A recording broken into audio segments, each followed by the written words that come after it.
BYU Homeschool Unofficial Math Lesson for Algebra 51. This is section 6.5, multiplication and division of radicals. First thing we talk about is when we say we want to simplify a radical expression, meaning like simplify something with a square root. When I get down to the simplest form, there's three things. One, it can't have a factor that can be pulled out inside the square root. So for example, square root 8 is not simplified because square root 8 can be broken down to 4 times 2. So it's the square root of 4 times 2. And the 4 can be pulled out because it's 2 times 2. So there's two 2's there times each other, so you pull out those. And then it's 2 times root 2. So 2 times root 2 is the simplified form of square root of 8 because there is a factor that can be pulled out. The second, to simplify an equation after we pull out all the radicals, it also needs to not have any fractions. So for example, if you have the square root of 3/4, that means you have to pull out, or you have to square root at the top and square root at the bottom and put them over each other and solve. And so square root of 3 over square root of 4, square root of 4 is 2 because 2 times 2 is 4. So you can pull out a 2. So it's root 3 over 2. That is simplified because there's no longer fractions inside of the radical expression or the square root. And the third thing, so first of all, it needs to have no factors that can be pulled out. It needs to not be a fraction. And the third thing is it can't have a radical in the denominator. So you can't have a square root on the bottom of a fraction. We're going to learn how to simplify this part today. But first of all, generally speaking, so if you want to simplify a squared, it's a times a, and since there's two a's times each other, you can pull it out as 1a. A to the third, the square root of a to the third power. Okay, a times a times a, you can pull out one set as an a, and what's left over is a inside the square root. So it's a times root a. A to the fourth, a times a times a times a. There's two sets of a that I can pull out. Okay, so when I pull it out, it's a times a with nothing left over inside the square root, so it's a squared. So the pattern is that for every two factors that look alike, take the 2 out and write 1 outside the radical. So this number inside a squared, you have to take 2 away from that, and then it becomes 1. If you take 2 away from, every 2 you take away from the power, like a to the third, if you take away 2 from that, is 1 left over. So every 2 you take away from the power, you write 1 outside the square root, and if there's any left over, then you write it inside. So for every 2 I take away from 4, so 4 minus 2 would be 0. So I took away 2 twice, so it'd be a squared. Basically, you just can minus, every time you minus 2 from this, you get 1a outside the square root.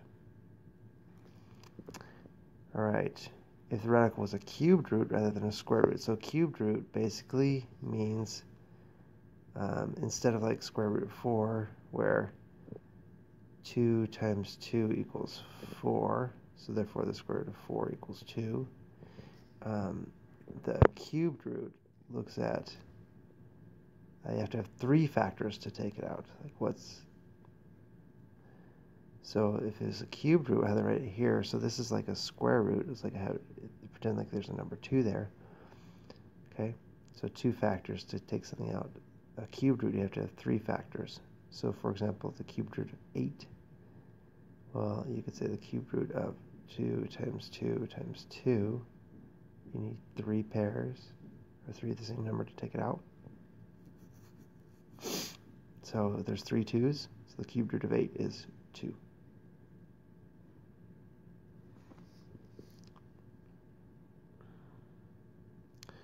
Alright, so the cube root of 27. 27 is 9 times 3, which can be broken down as 3 times 3. Or in other words, we're looking for the cube root of 3 times 3 times 3.